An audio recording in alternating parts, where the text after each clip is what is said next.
Estamos grabando. Hola, muy buenos días. Mi nombre es Alexa Aguilar. Yo soy gestora de proyectos de capacitación del CICAP. Les doy una cordial bienvenida a la charla que tenemos el día de hoy, Tiempo de Acción, catalizando el liderazgo para lograr equipos de trabajo colaborativos y efectivos a través de las habilidades blandas.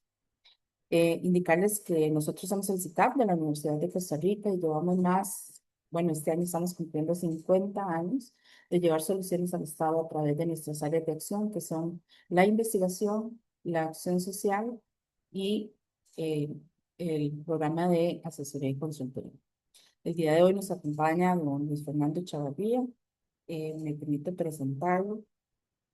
La sesión, disculpen, hago una pausa, la sesión se graba y posteriormente a las personas que han tenido problemas de ingreso a sus correos electrónicos les llega la grabación.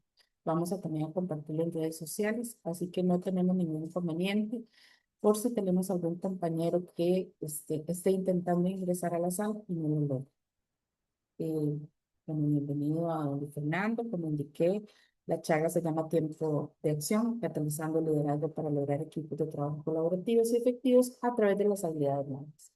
Luis Fernando Chavarría Alvarado, él es máster en Administración de Empresas con énfasis en mercadeo. También tiene una licenciatura de Administración Educativa en la Universidad de Costa Rica.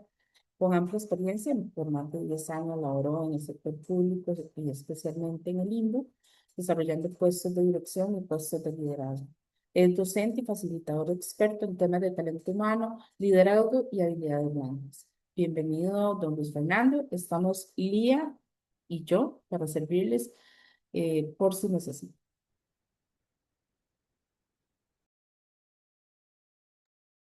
Gracias, Alexia, y también a todos y a todas una cordial bienvenida. Me confirman si me escuchan bien, nada más para estar Sí, señor. Perfecto, perfecto. Bueno, como dijo Alexia, muchas gracias.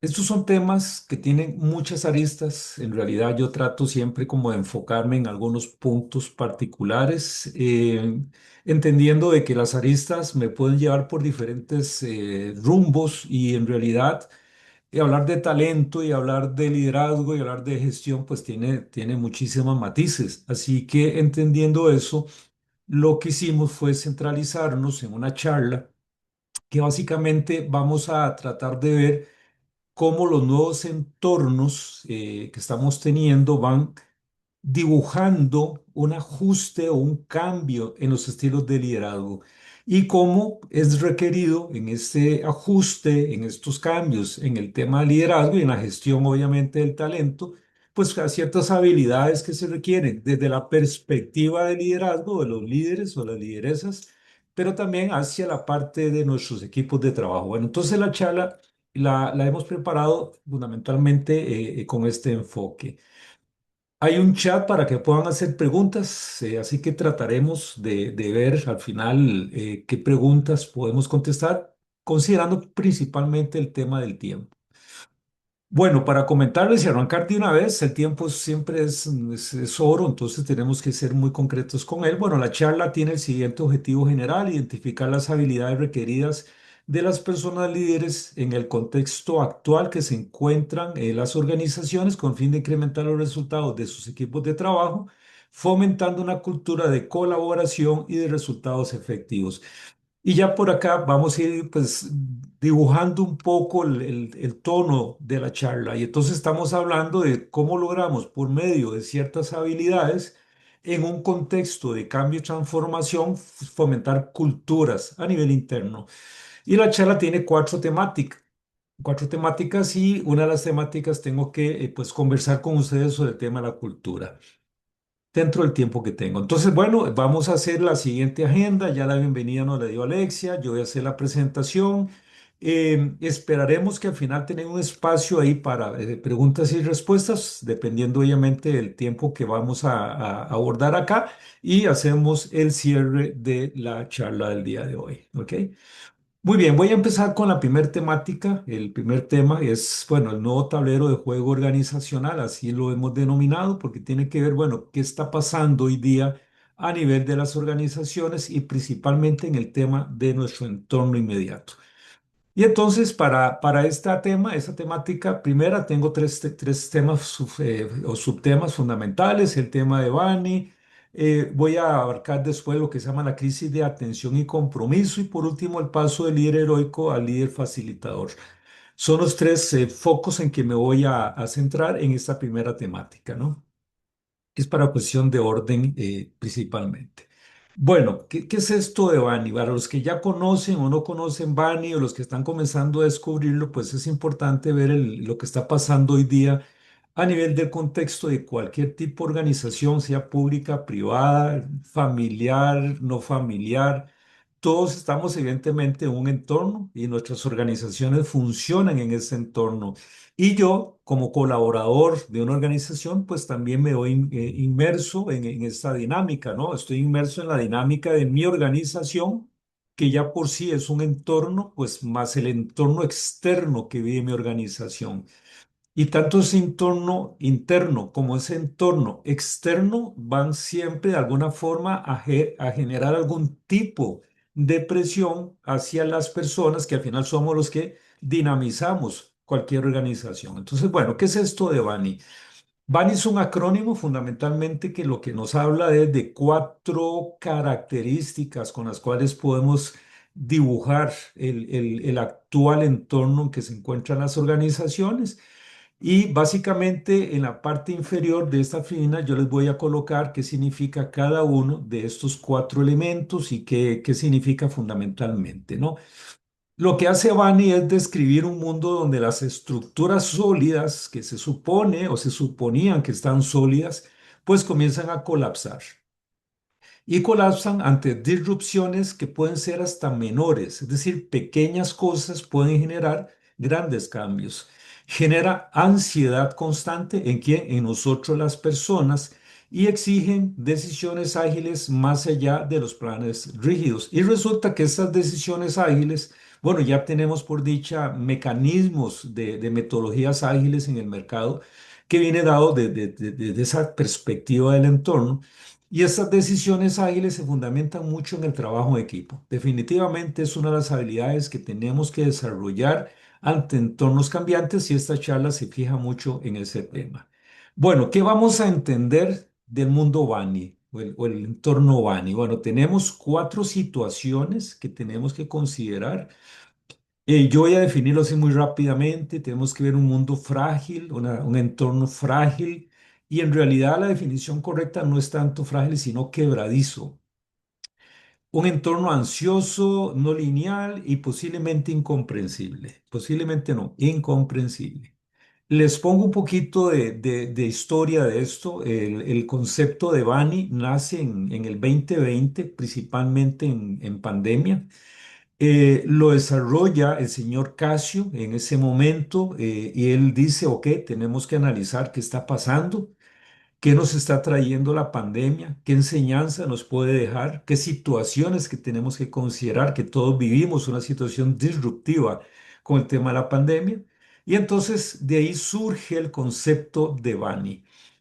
Vamos a ver, para los que conocen un poco en la temática, ya veníamos operando con el concepto de buca o bica, como se le quiera llamar, que nace allá a finales de los 80 del siglo pasado, y hasta antes de la pandemia era la forma de entender un poco la dinámica de las organizaciones. El concepto buca, que bueno, a mi concepto sigue estando presente. Hay gente que dice que ya está desahuciado y entra Bani, pero si vemos todavía existen rasgos interesantes de buca.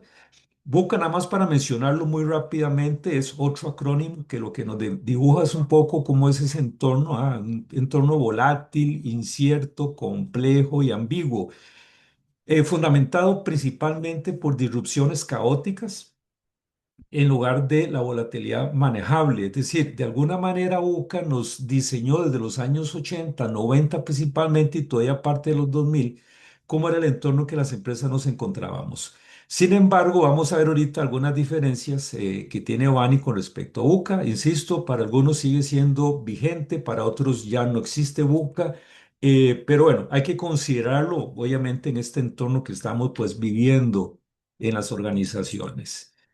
Vamos a ver, ¿qué es un entorno Bani? Un entorno Bani tiene pues las siguientes características. La primera es que se considera que este mundo es frágil y les dije que básicamente me gusta más usar la palabra no tanto frágil, sino rompedizo, ¿no? O que se puede quebrar, ¿no? Que creo que yo que es la definición más correcta. Y entonces cuando hablamos de brittle estamos hablando de estructuras que aparentemente son sólidas pero que se rompen por algún tipo de shocks que pueden ser menores. Por ejemplo, cadenas de suministros. Les voy a poner un ejemplo que es el que voy a utilizar como ejemplo didáctico para esta charla. En el tema, por ejemplo, de suministros, en el caso de las empresas de logística, para poner algo que fue muy impactado en la pandemia.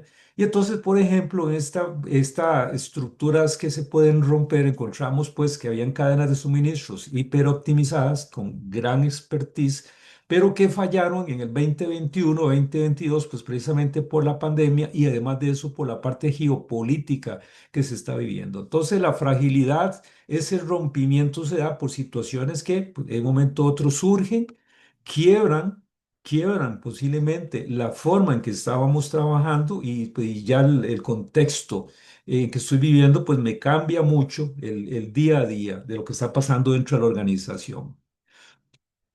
Otro concepto y otra característica de Bani es el tema de la parte ansiosa, ¿no? La parte ansiosa, y esto significa que la ansiedad colectiva que se genera por la polarización, la inseguridad laboral y, por ejemplo, la sobrecarga informativa, puede generar parálisis decisoria, no solamente en los líderes, sino en sus equipos de trabajo.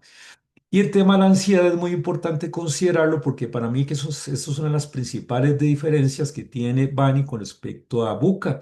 Y es que Bani ve mucho la parte humana, digamos. Para mí hay una analogía que yo pongo que Bani es más a lo interno y Buca es más a lo externo. Porque en Buca no vemos la parte ansiosa, es el resultado final de muchas cosas, pero Bani sí nos dice, bueno, el entorno genera ansiedad. Y la ansiedad es un tema humano, es decir, nosotros los seres humanos somos los que generamos ansiedad. Y la ansiedad se va a generar sea por estrés o porque este estrés me pone ansioso. También la ansiedad tiene que ver con el tema de qué es lo que viene, cómo solucionamos, y no solamente por los impactos que estamos recibiendo, es decir, tiene doble vía la ansiedad. La ansiedad que estoy viviendo, pero la ansiedad del futuro. Y esto hace entonces que este entorno vaya a generar más ansiedad a nivel interno en nuestros equipos de trabajo. Es un mundo no lineal, es un mundo no lineal, dice eventos pequeños provocan impactos desproporcionados como un tweet viral, por ejemplo, o una falla técnicas que escalan globalmente en horas. El tema de la característica no lineal se explica mucho por el entendimiento, por ejemplo, de la matemática, en donde existen reglas ya predefinidas, ¿no? En entornos Bani, pues posiblemente estas reglas no funcionan siempre, ¿no? Es decir, vamos a ver un mundo que no es lineal, que de repente no tenemos una mecánica, una respuesta, como decir 2 más 2 siempre va a ser 4. Es un mundo que puede generar ese contexto de situaciones que no hemos vivido, situaciones totalmente diferentes que no tenemos respuestas inmediatas. Y muy asociado al no lineal viene la parte incomprensible, ¿no? Que dice que la interconexión hace imposible predecir causas-efectos en datos tradicionales, requiriendo intuición y mucha experimentación. Bueno, ¿qué me dice la parte incomprensible? Me dice que muchas veces estos fenómenos no lineales, estos fenómenos que me generan ansiedad o provocan ansiedad ante una ruptura que se genera por pequeñas cosas, no tiene una explicación. Muchas veces no encontramos la explicación tan sencilla como por ejemplo en un mundo lineal. Y esto hace que muchas veces tengamos que recurrir a creatividad, intuición, experimentación, pues buscando soluciones que ya no teníamos o que no tenemos. Esto es parte del entorno, el entorno Bani. Alguien me dice, por ejemplo, bueno, ¿todas las empresas viven Bani? Pues sí, en alguna medida vivimos Bani. Y voy más allá. Bani también nos afecta a nosotros como personas, como colaboradores, como personas físicas, humanas. Nos genera también el entorno Bani, tiene un impacto en nosotros. En el 2024, si ustedes, espero que se acuerden algunos, posiblemente hubo fallas en ChatGPT, ¿verdad? Que tenía ya algunos años de estar en el mercado y que provocó, o que ya que mucha gente, ChatGPT tuvo una penetración de lo más impresionante desde su lanzamiento. Es uno de estas aplicaciones que en muy poco tiempo tuvo una cantidad de personas seguidoras que no se ha registrado en la historia. Entonces fue un fenómeno. El lanzamiento de GPT fue todo un fenómeno y entonces generó rápidamente que muchas personas se incorporaran y se adhieran a él. Bueno, en el 2024 hay una situación de fallos en ChatGPT y esto generó mucha ansiedad a nivel de organizaciones, a nivel de personas. La gente se puso bastante preocupada y en pocos minutos cae chat comienza a mostrar errores, etcétera, y entonces esto generó pues ansiedad en personas, ¿no? Definitivamente se generaron cambios no lineales. Esto afecta a aquellos que estaban pues laborando con esta herramienta a nivel de las organizaciones, estudiantes, profesionales. Y esto obligó en este caso a las empresas, por ejemplo, a priorizar la resiliencia emocional y dar apoyo a la gestión interna. Es decir, un fenómeno como una caída de algo muy concreto, muy puntual, en tal vez en una acción pues generó a nivel de personas y organizaciones una ansiedad, evidentemente, algo que no se tenía previsto. Evidentemente las empresas tuvieron que reaccionar. ¿Y cómo reaccionaron las empresas? Las que lograron reaccionar a las empresas, pues tratando de bajar la ansiedad. Y la ansiedad está en las personas. Entonces la resiliencia emocional se convierte en un tema fundamental. ¿Por qué? Porque cómo bajamos la ansiedad en nosotros los seres humanos, pues con más resiliencia y ayuda y alguna forma de colaboración. ¿Para qué? Para que estos niveles de ansiedad puedan ceder, puedan bajar y encontrarle solución o la mejor respuesta posible a la situación que estamos viviendo. Otra de las industrias que fueron tremendamente impactadas, principalmente con la pandemia y con los cambios geopolíticos, geoeconómicos que están pasando en el mundo, pues es la industria automotriz a nivel global, no solamente en el mercado norteamericano, el mercado europeo, la incursión de la industria china, con carros más económicos, mayor rendimiento, además de eso, vehículos eléctricos, etcétera, etcétera, etcétera, ¿no? Pues entre el 2020 y 2023, esta industria afronta uno de sus principales, digámosles, retos, ¿no? No solo la parte logística, que sería algo que Buca hubiese, digamos, analizado. Buca diría, bueno, es la logística lo que nos está afectando en este mundo volátil, incierto, etcétera, etcétera, sino que ya en el mundo Bani, esta situación a nivel de las industrias, de los países, etcétera, generó en las personas un efecto mayor, ¿no? El burnout, por ejemplo, y la salud mental que obligaron a las empresas de este sector a resolverlo con algún tipo de apoyo, principalmente apoyo remoto y comunicación empática a los colaboradores. ¿Por qué? Porque estamos todavía muchos en el encierro que nos provocó la pandemia y entonces las empresas que tenían esta situación de impacto tuvieron que ver qué hacían para resolver esa situación de ansiedad. Y este impacto a la parte humana significa que encontraron en las ayudas remotas psicólogos, especialistas, terapias a nivel remoto y con una comunicación mucho más empática, precisamente para solventar en algo la situación que estábamos viviendo. Hay un tema colateral en este que aquí no lo abordo, pero que es importante ponerlo en el contexto y es que definitivamente esto tiene que ver mucho y se relaciona con las nuevas generaciones, principalmente las millennials y los centennials. Y entonces cuando yo hablo de comunicación empática, estoy hablando mucho, mucho en este tipo de sector, que son mucho más impactados en el tema de la comunicación empática, ¿no? No quiero decir que las otras generaciones no, ¿ah? Tanto los baby boomers como los X, de alguna manera también necesitamos y requerimos esto. Pero si algo se ha analizado es que tanto en estas nuevas generaciones se requiere un poco más de empatía precisamente por la situación que estas generaciones están trayendo como características principales. Insisto, no es un tema que lo voy a abordar acá, pero tiene que ver mucho con que estos apoyos y estas formas que las empresas comienzan a buscar precisamente para apoyar a este tipo también de generaciones. Bueno, ¿qué tiene que ver esto a nivel ya de Bani?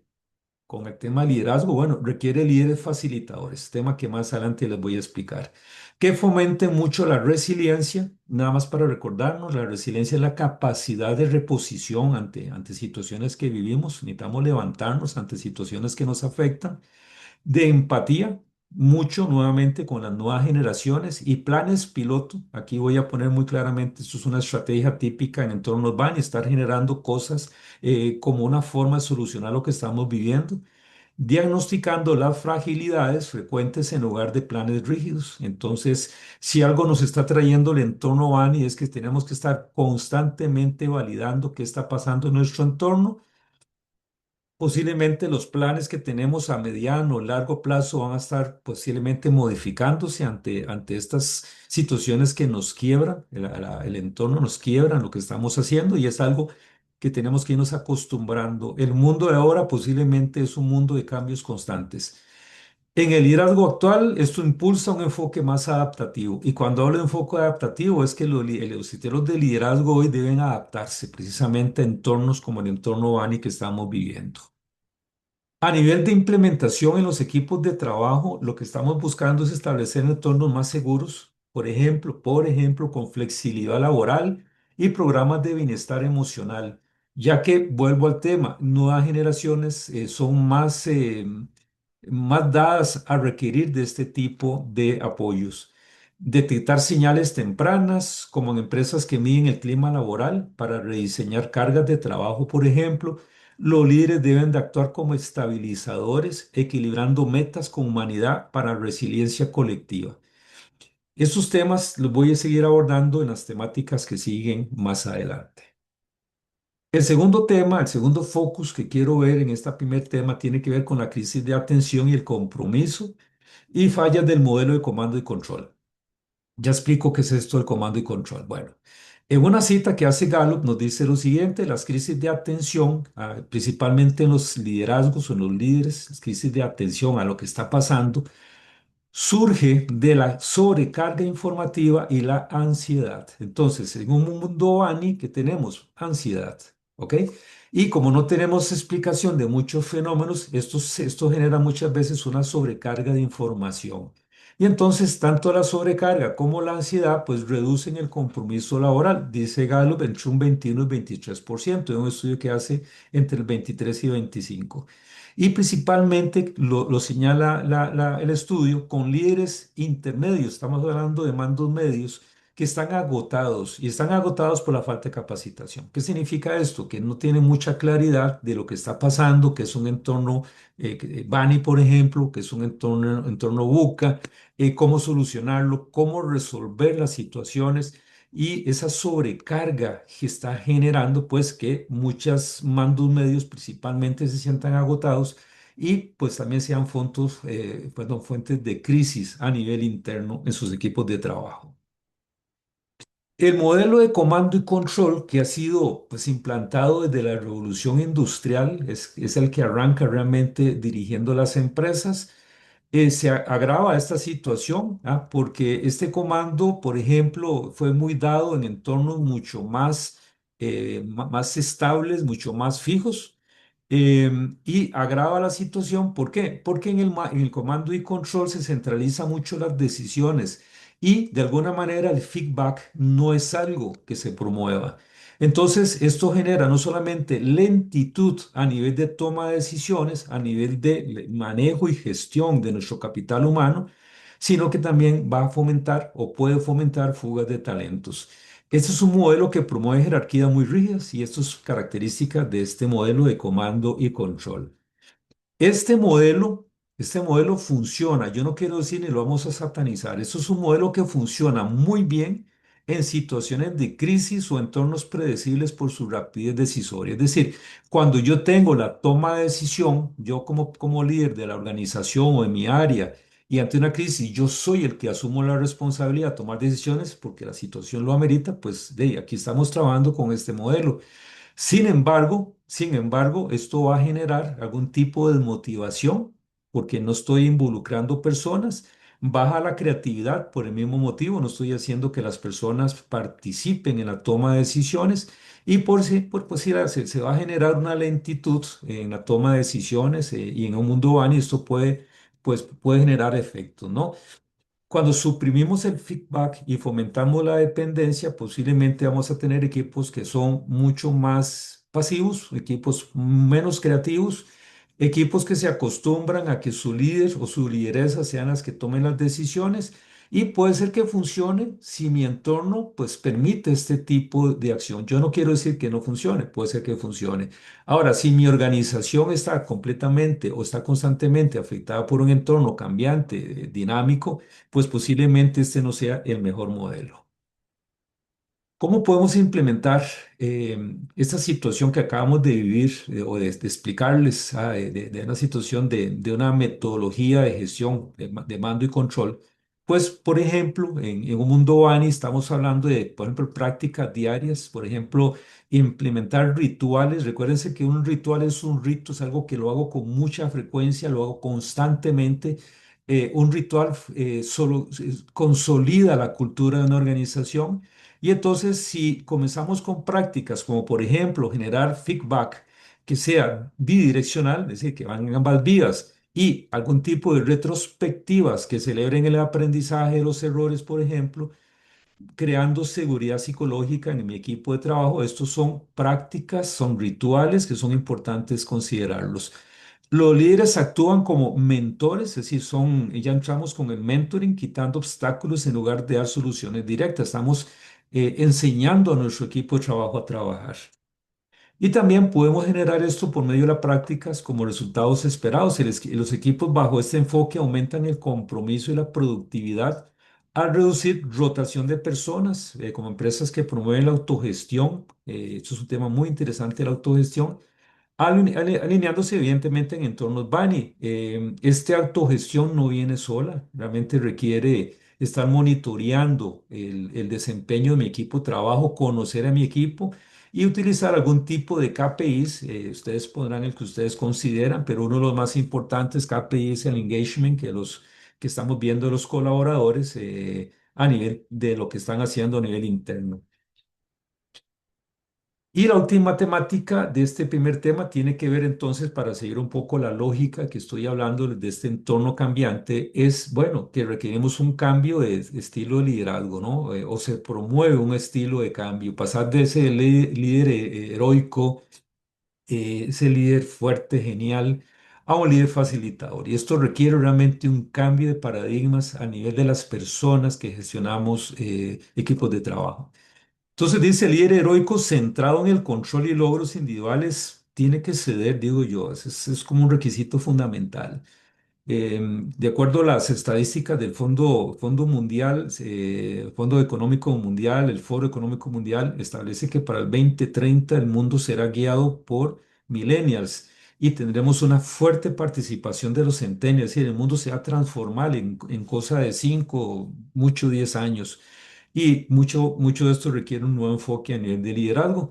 Y entonces este estilo de liderazgo heroico pasa a uno más facilitador que empodera equipos en un mundo empresarial volátil, fomentando autonomía y la creatividad. Y el tema del liderazgo facilitador es prácticamente el último tema que voy a abordar en esta charla. Entonces, bueno, ¿qué significa ser un líder facilitador, una líder facilitadora? Bueno, un líder facilitador no es quien resuelve todo, ni quien da todas las instrucciones, es quien crea el contexto, palabra clave, para que otros puedan pensar, decidir y colaborar y crecer. El liderazgo facilitador significa literalmente hacer más fácil, es decir, facilitar las cosas. Y esto implica quitar obstáculos, diseñar entornos seguros y fomentar dinámicas donde la participación no sea un acto de valentía, sino algo natural. Y en ese tema llamo la atención en que las metodologías ágiles se enfocan mucho en ese estilo de liderazgo. Si por alguna razón a ustedes les gusta o están interesados, por ejemplo, en Scrum, por ejemplo, el Scrum nos da mucha claridad en el estilo de liderazgo que requieren los equipos de trabajo, pues precisamente para ser mucho más ágil la toma de decisiones. No se trata de ser blando o dejar de hacer cosas, que eso es el paradigma que posiblemente tengamos que romper. Por ejemplo, mi generación es una generación que crece con el modelo de control. Y entonces, de repente, los líderes o los jefes que tenemos o teníamos en esta generación ven el hecho de participar a otros como una acción que puede ser considerada como blanda o que no estoy haciendo las cosas, que estoy dejando de hacer las cosas. Esto es un cambio de paradigma muy importante, principalmente en las generaciones anteriores a las millennials. Al contrario, se trata de asumir que en contextos complejos el conocimiento está distribuido y el rol de liderazgo ya no es tener todas las respuestas, sino saber convocar la inteligencia de los demás. Y eso es un cambio, señores, de paradigma fundamental. Yo no tengo todas las respuestas, yo no tengo toda la solución a las problemáticas que estamos viviendo, menos si constantemente se está quebrando la organización o mi área de trabajo por situaciones del entorno. Entonces, yo voy a requerir realmente del concurso y participación de mi gente. No hay otra forma. Muy bien. Entonces, entendiendo la mecánica de este entorno BANI, voy a abordar dos temas seguidos, el tema de las capacidades intrapersonales, que es el tema de la autogestión. Aquí voy a hablar de la parte intrapersonal y en el tercer tema hablo de la parte externa, intra, intrapersonal, la parte externa de esto. El tema es muy amplio, aquí me voy a focalizar en tres cosas: la agilidad emocional, la mentalidad de aprendizaje y la presencia y escucha activa. Esto tiene muchísimas aristas, así como se los dije al inicio, voy a tratar de concentrarme en temas muy puntuales. Y vean que estoy hablando de conocerme a mí mismo, la autogestión es algo personal. Los líderes actuales deben hacer una práctica común y es la evaluación constante de sí mismos. Partimos de un principio. Para yo liderar a otros, tengo que empezar a liderarme a mí mismo. Y para liderarme a mí mismo, tengo que conocerme. Entonces, la autogestión inicia precisamente por esta práctica, este ritual también de autoanálisis, conocerme. Entonces, el tema es muy amplio y así que me voy a focalizar en algunos elementos puntuales. Voy a definir la agilidad emocional, que permite a los líderes regular sus respuestas ante cambios constantes, evitando transmitir ansiedad al equipo mediante autoconocimientos y pausas reflexivas. Miren, cuando yo empecé a hablarles de Bani, les dije que la ansiedad es propia de los seres humanos, entonces es fundamental. Si algo tiene Bani es que nos pone en el contexto que esto es muy de personas, ¿no? El entorno es muy de personas. En un mundo de cambios constantes, en donde se quiebran las cosas de forma muy recurrentemente, es muy probable que la ansiedad nos coma.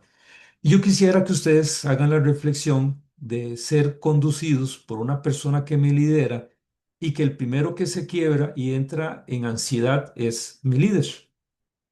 Entonces, vean el efecto que va a tener a nivel del equipo. Entonces, una tarea fundamental es cómo hago para autogestionarme en el tema emocional.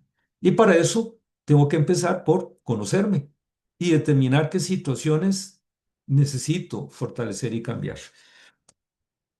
En realidad, este es un tema muy personal. A muchos no nos gusta que nos digan las cosas, a muchos no nos gusta, o algunos no lo hacemos, no estamos revisándonos a nosotros mismos. Y yo como líder del equipo no me visualizo viéndome a mí mismo y bueno, y analizándome. Entonces, requiero recursos, herramientas, necesito buscar la forma de conocerme.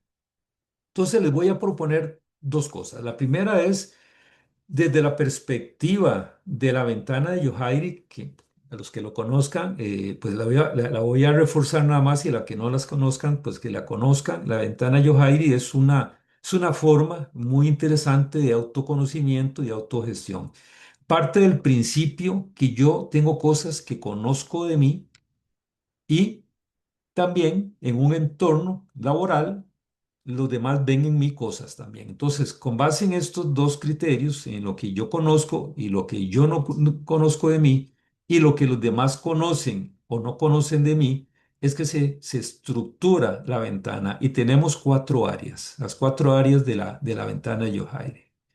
La primera dice que hay un área pública. El área pública es lo que yo conozco de mí, pero también los demás ven.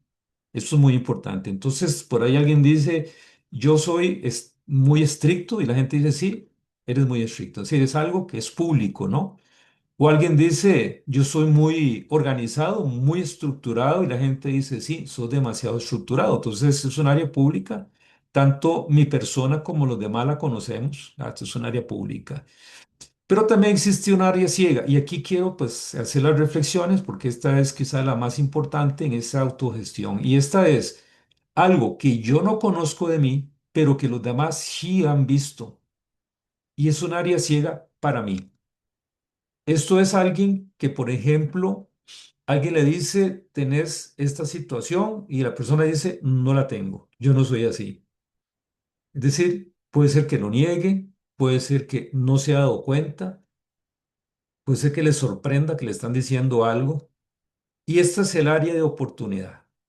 El área ciega se convierte siempre en el área de crecimiento. Entonces, si de repente yo hago un feedback con alguien de mi confianza y le pregunto, por ejemplo, mira, descríbeme cómo soy o qué cosas en el último tiempo estoy haciendo que no estén bien o qué recomendaciones me darías para hacer un cambio en X cosa.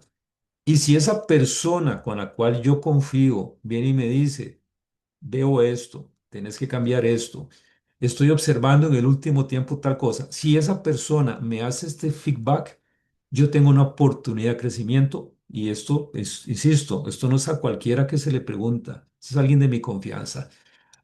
Ahora, posiblemente si tengo un mentor o una mentora, sería importante también aplicarlo, ¿no? Entonces, el área ciega es el área de crecimiento y es el área para mí más importante en la ventana de Yohairi, porque es el área en que yo descubro cosas que no había visto.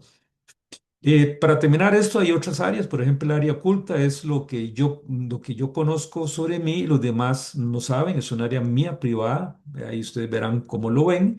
Y hay un área desconocida que es que ni los demás ni yo la conocemos. Esto es un área que no ha sido explorada, algo que no sé que existe. Pero quiero resaltar el área de, el área de SIGA, quiero hacerles referencia en esto porque esta es una forma de autogestión, es cuando yo consulto, pregunto y analizo o me analizo a mí mismo. El otro tema que quisiera dejarles ahí en este proceso de crecimiento personal y de autogestión es lo que conocemos como los detonadores emocionales. ¿Qué es esto? Bueno, los detonadores emocionales son algo muy personal. Cada uno de nosotros tiene sus propios detonadores y son aquellos estímulos que provocan un cambio en nuestro temperamento o comportamiento. Son muy personales, es decir, no todos tenemos los mismos detonadores emocionales. Estos podrían ser, por ejemplo, palabras, expresiones que a mí me hacen, gestos que otros me hacen, y los interpreto yo como algo amenazante y por ende me puede inducir al enojo o algún tipo de reacción emocional. Entonces detonan emociones. Alguien me dijo algo, me ofendí, me enojé, inmediatamente se dispara una emoción. ¿Qué pasa? Bueno, cuando yo estoy manejado por los detonadores emocionales, entro en mi piloto emocional. Entonces, muchas veces la parte racional la pierdo. Cuando yo caigo mucho por los detonadores emocionales, por situaciones que están pues en mi entorno y que me afectan las emociones, evidentemente esto no me genera crecimiento, más bien al contrario. ¿Qué es lo que podríamos hacer con los detonadores? Bueno, primero reconocerlos. Yo, por ejemplo, anotarlos. Eso es una recomendación. Hoy me molesté porque me dijeron tal cosa. Creo que es una práctica muy importante. En el último mes, ¿qué es lo que me ha hecho que yo me enoje, me moleste? ¿Qué situaciones me están sacando de control? Porque en el momento en que yo los descubra, ya comienzo a tener un potencial manejo de estas emociones. Las personas que no hacen este ejercicio y constantemente se están molestando y posiblemente ante la misma situación están teniendo una pérdida de oportunidad de cambio.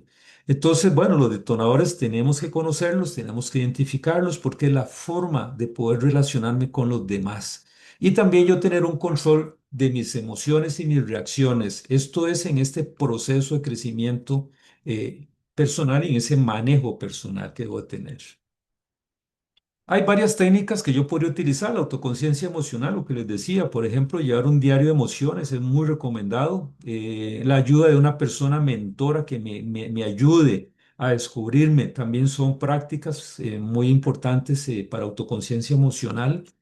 Puedo hacer test también para identificar algún tipo de cosas, ¿no? Buscar terapia ayuda también.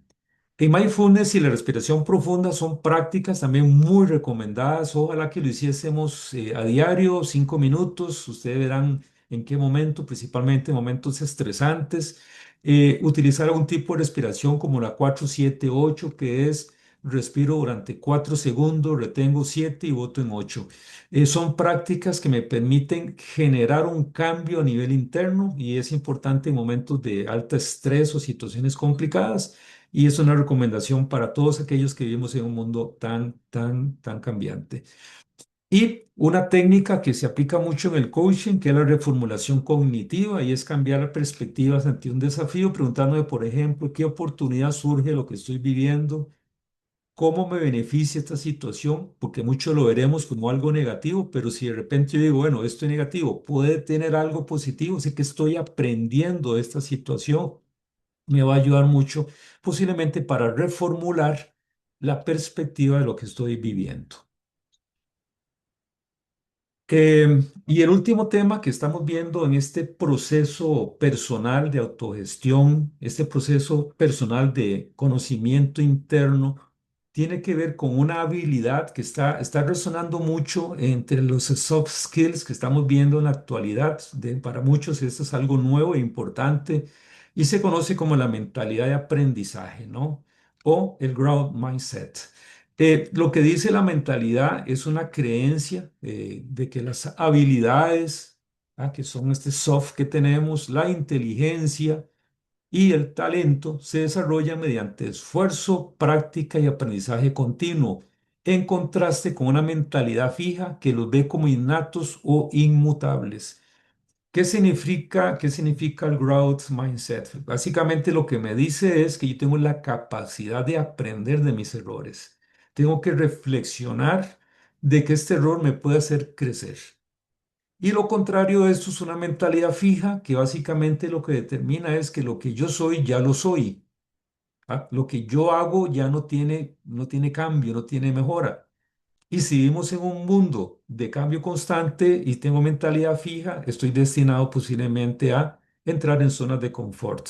Entonces, bueno, muy importante el tema del ground needs mindset. ¿Qué beneficios tiene esto en un mundo de liderazgo Bani? Bueno, en entornos no lineales fomenta experimentación, porque hay cosas que no se resuelven, 2 más 2 no se resuelven con un 4. Se fomenta experimentación sobre perfección, muy importante. No buscamos la perfección, sino cómo resolvemos situaciones, elevando la innovación y la resiliencia. En esta cita se los pongo, equipos con esta mentalidad persisten un 40% más en tareas complejas, reduciendo rotación al transformar errores en lecciones colectivas. Alinea con agilidad emocional y al normalizar vulnerabilidades.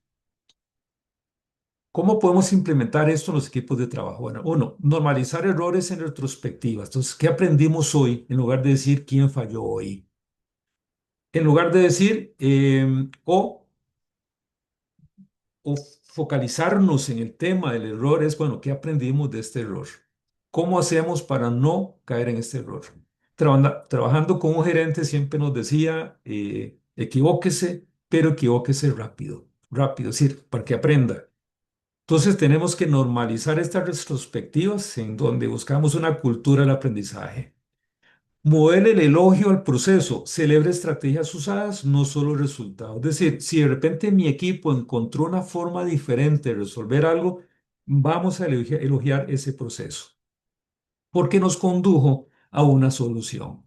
y asigne desafíos escalados, es decir, proyectos pilotos. En este caso, lo que les venía diciendo del inicio, los proyectos pilotos son muy dados en el mundo Bani con algún tipo de debriefing, por ejemplo, que son decisiones en equipos de trabajo. Entre todos tomamos las decisiones.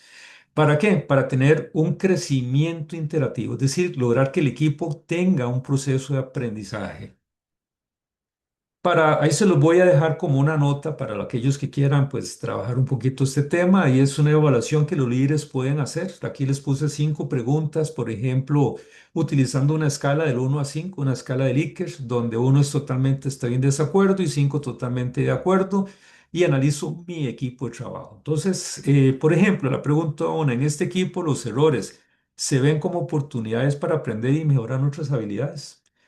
Esto lo puedo consultar con mi equipo de trabajo también y voy a calificar a mi equipo de 1 a 5 con respecto a esta pregunta. Vamos con la pregunta 2 muy rápida. ¿Creemos que nuestras competencias profesionales pueden desarrollarse con esfuerzo y práctica constante? ¿Lo creemos o no lo creemos?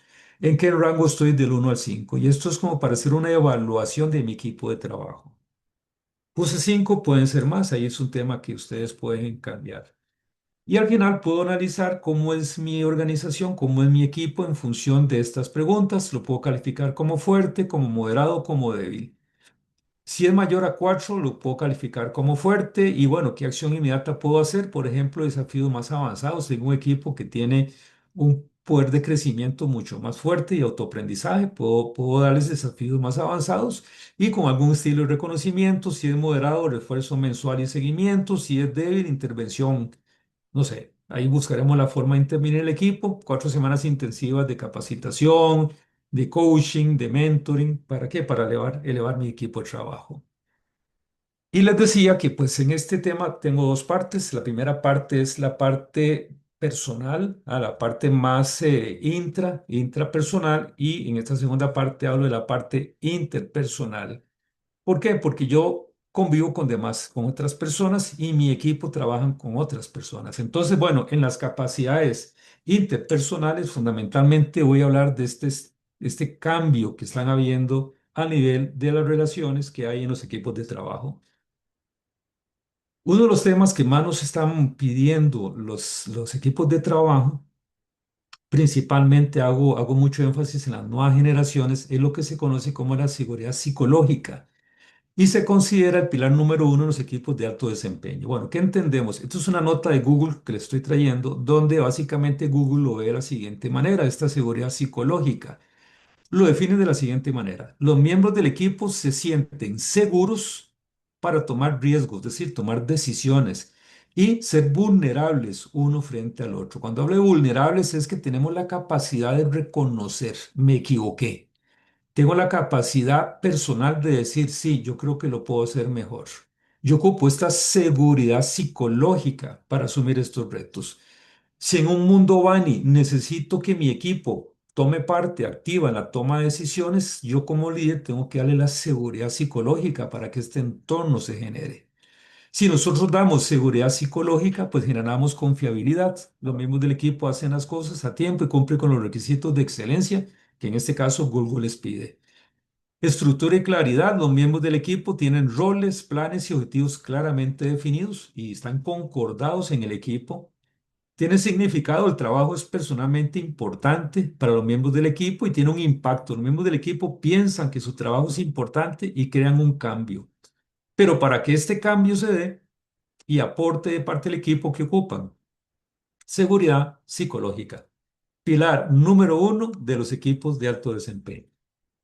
Pero además de eso, tengo que tener otras consideraciones en mi equipo y en este cambio de estilo de liderazgo. Por ejemplo, una comunicación asincrónica y gestión de energía. ¿Qué se refiere a esto? Bueno, se refiere a que ante el cambio que se da con la pandemia y el trabajo remoto, que es una de las estrategias que se han implementado desde el momento que surge la pandemia, necesitamos tener una comunicación diferenciada. Ya no es una comunicación face to face, es una comunicación remota y entonces la comunicación asincrónica no solamente tenemos que definirla y tener claramente estructurada cómo lo vamos a hacer, sino cómo logramos gestionar de mejor manera la energía.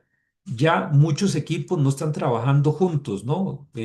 O están en un modelo que combinan tanto la presencialidad como la parte remota. Entonces, bueno, ¿cómo gestionamos la energía? Esto hay que definirlo en mi estilo de liderazgo. Dos, tratar de menos reuniones y enfocarme más en resultados. Y menos reuniones sería analizar qué reuniones hacemos y qué reuniones no hacemos. Y tres, diferenciar entre estar ocupado y ser productivo. Entonces, esto es un tema muy importante en los nuevos equipos de trabajo porque el hecho no es que se me vea ocupado o que crean que estoy ocupado o que estoy generando una energía que no está generando resultados. Es decir, es que ser muy conscientes que algunos de los KPI que tenemos que desarrollar es medir muy bien el efecto que la gente está teniendo en su gestión productiva. Y quiero cerrar esta parte del cambio, el cambio de liderazgo, con un enfoque que no quiero decir que no lo hagamos, sino promover otro enfoque. Y es, no solamente es hacer feedback, al feedback tradicional, sino enfocarnos en un estilo diferente de hacer un feedback, pero más a futuro. Y es un feedback que se llama el feed forward. ¿Por qué? Porque en el feed tradicional vamos a tener algo que es en el pasado, corregimos, pero yo me quiero enfocar mucho también en la necesidad de equipos proactivos, equipos divergentes, eh, cambiando también la forma de hacer el feedback, no enfocarnos en el pasado, sino en el futuro. Entonces, por ejemplo, en la estrategia del feed forward tenemos anticiparnos, se enfoca en el futuro y en soluciones de futuro, hablar de las expectativas. Y hablar de las expectativas hace que yo tenga que requerir prospectar. Prospectar viene buscar, atraer, encontrar qué cosas para cumplir las metas. Y el que lo da, así quien hace este feedback, por ejemplo, este feedback, debe agudizar la escucha para impulsar las mejoras. Es decir, el cambio de persona que lidera no solamente es qué hiciste en el pasado, sino agudizar mi escucha activa para impulsar entonces que estas mejoras que mi propio equipo tiene se puedan implementar. Les doy acá otra recomendación para hacer, no sé, una sesión one-on-one con miembros de mi equipo y entonces promover este proceso de futuro. Y entonces aquí hay básicamente 5 preguntas que les estoy colocando que la persona que lidera puede hacer con los miembros de su equipo. Por ejemplo, ¿qué habilidades o áreas quieres desarrollar en los próximos meses para mejorar tu impacto en el equipo? ¿Qué acciones específicas planeas tomar para superar los desafíos de tus próximos proyectos? ¿Ah? Y estas preguntas lo que están buscando es que mi equipo, los miembros de mi equipo, prospecten qué cosas harían para mejorar su desempeño actual. Y este es un proceso de aprendizaje y de crecimiento. Y esto es lo que andamos buscando en el equipo de trabajo. Y como se los dije, muchos temas terminan al final hablando de la cultura. Entonces, básicamente, considerando que la cultura es un tema muy amplio también, que tiene muchas vertientes, voy a empezar definiendo cultura. Para mí, cultura es cuando la mayoría de los miembros de mi equipo comparten valores, creencias que las hacen propias. Es decir, una cultura es cuando la mayoría de mi equipo piensan que el respeto es un valor importante. Tengo cultura del respeto. Cuando quiero fomentar una mentalidad de crecimiento y el fracasar o el cometer errores no se ve como algo malo, estoy fomentando una cultura de cambio. Entonces, la cultura de resultados es muy importante.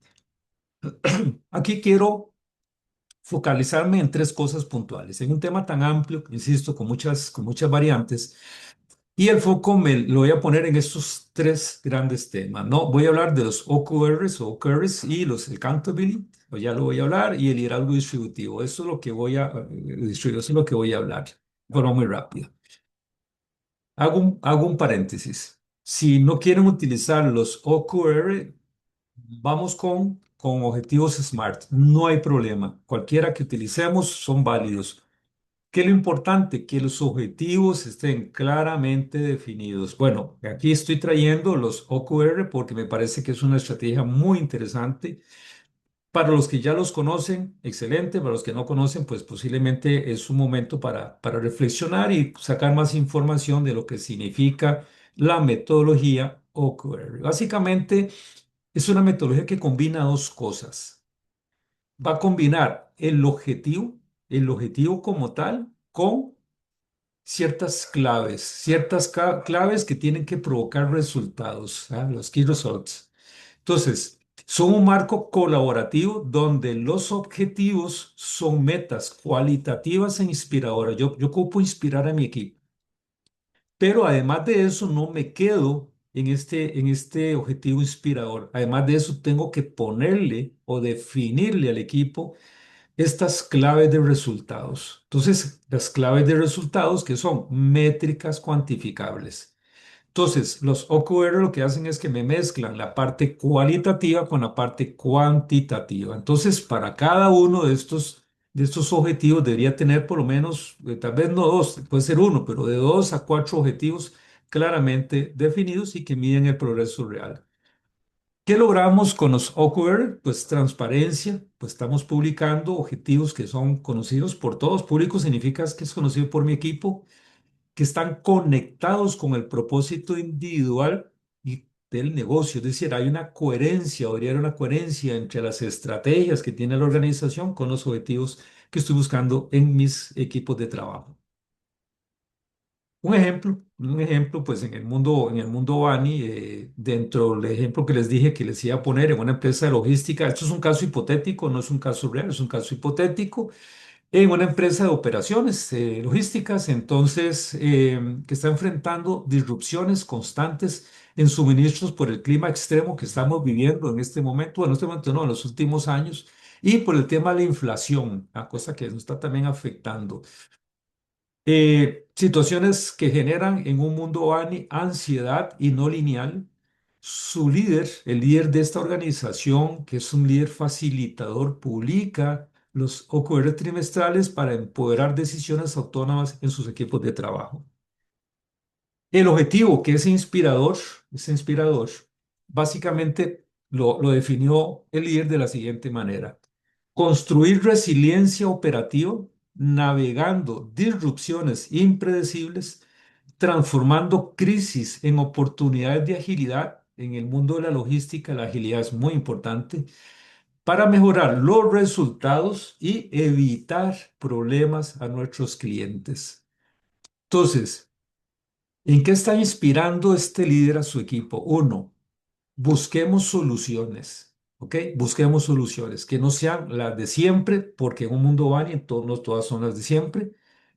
Transformemos esas crisis en una oportunidad, que esas oportunidades impacten positivamente a nuestros clientes, porque la ansiedad no solamente la generamos en lo interno, también se la voy a trasladar a mi cliente. Entonces, o mi cliente me la traslada a mí. Insisto, la ansiedad tiene que ver con la parte humana. Y entonces aquí es donde vienen las claves cuantitativas, que son cuantificables y son ambiciosas.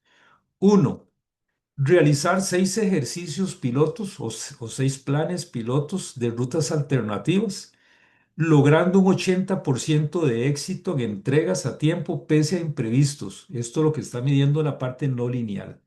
Entonces, qué le está diciendo el líder a su equipo? Necesito que, para que ustedes logren este objetivo, empecemos a buscar rutas alternativas. ¿Ok? Además de eso, yo necesito o necesitamos reducir el impacto de fallos en la cadena, por ejemplo, en la cadena de suministros, que tiene que ver con la quiebra de esa cadena de suministros, a 10% de órdenes afectadas. Es decir, si tengo un total en un universo, yo quiero que 10% de esas órdenes, que posiblemente van a ser de clientes claves, pues tratemos de reducir este impacto. ¿Cómo lo podríamos hacer? Vamos a hacer un debriefing semanal, todos reunidos. Vamos a buscar entonces cómo reducimos este impacto y lo vamos a hacer con una mentalidad de crecimiento, con un ground mindset. Vamos a inspirarnos para lograr este cambio. Tres, elevar puntuación de agilidad emocional del equipo, pasarlo, por ejemplo, 3.5 a 4.2 en encuestas mensuales. Esto combate la ansiedad. Ya les voy a explicar qué es esto de las evaluaciones de puntuación de agilidad emocional. Y cuatro, el líder puso como meta cuatro, aumentar autonomía, es decir, que cada persona, cada colaborador aumente su autonomía y tenga un 90% de decisiones operativas tomadas en menos de 24 horas sin aprobación central. Es decir, que le voy a dar autonomía a mi equipo de trabajo. Ahora, esto no se hace de la noche a la mañana. No crean que ya mañana lo vamos a hacer. Esto primero pasa por conocer la agilidad emocional de mi equipo. Entonces, por eso les dije, ya lo explicaré el punto 3, porque el punto 3 me va a llevar al punto 4. En el tanto mi equipo tenga agilidad emocional, vean que lo estoy poniendo de 3.5 a 4.2, que posiblemente es la máxima puntuación en la encuesta que vamos a hacer.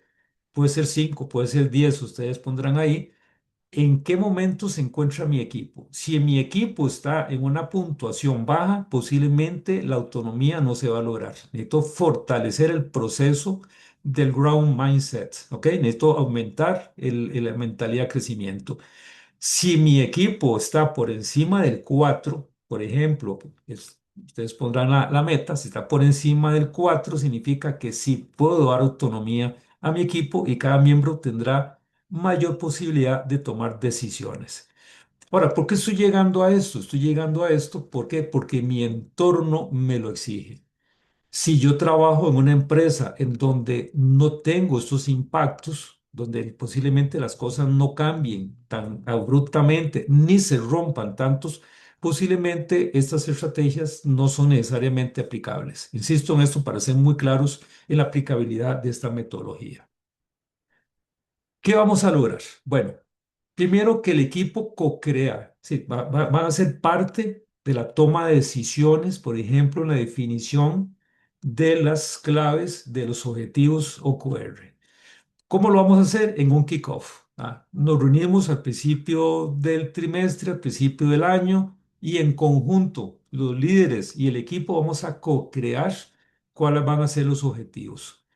Se van a revisar semanalmente vía algún tipo de check. Ahí tenemos que establecer la estructura y con escucha activa. Es decir, vamos a escuchar por qué se están evaluando así. Ajustándolos, porque aquí viene la parte práctica, los vamos a ajustar con datos reales. Por ejemplo, si un plan piloto falló, ¿cuál es el aprendizaje que tuvimos? Vamos a ajustarlos y vamos a tener como resultado una mayor resiliencia. Mi gente sale rápidamente de las situaciones que están viviendo, que la situación de caer es humano, normal, alineado con un accountability, ya lo voy a explicar, proactivo, y la medición del ground mindset. El ground mindset se hace previo, como se lo dije ahora, en el paso 3. Entonces, aquí les puse un ejemplo de una evaluación que se podría hacer. Vuelvo al tema, yo doy ejemplos y ustedes nada más pueden valorarlos.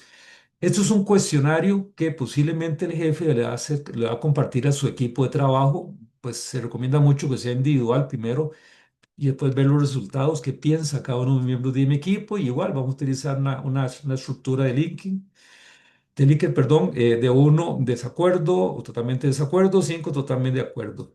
Y comenzamos a hacerle preguntas. Por ejemplo, en nuestro equipo de logística, los errores en rutas o entregas, por ejemplo, retrasos imprevistos, se ven como oportunidades para aprender y mejorar nuestra resiliencia operativa. ¿Qué estamos midiendo acá? Respuesta a fallos, estamos viendo el tema de rompimientos, la parte de brittle, la parte que se quiebra y la parte no lineal. Los miembros dirán un uno, un 2, un 3, un 4, un 5. Entonces ahí vamos a ver la totalidad. ¿Qué piensa mi equipo de trabajo con respecto a eso?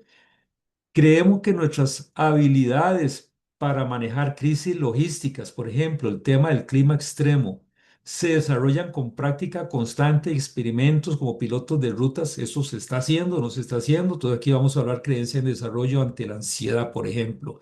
¿Cómo responde mi equipo en ansiedad a estos temas?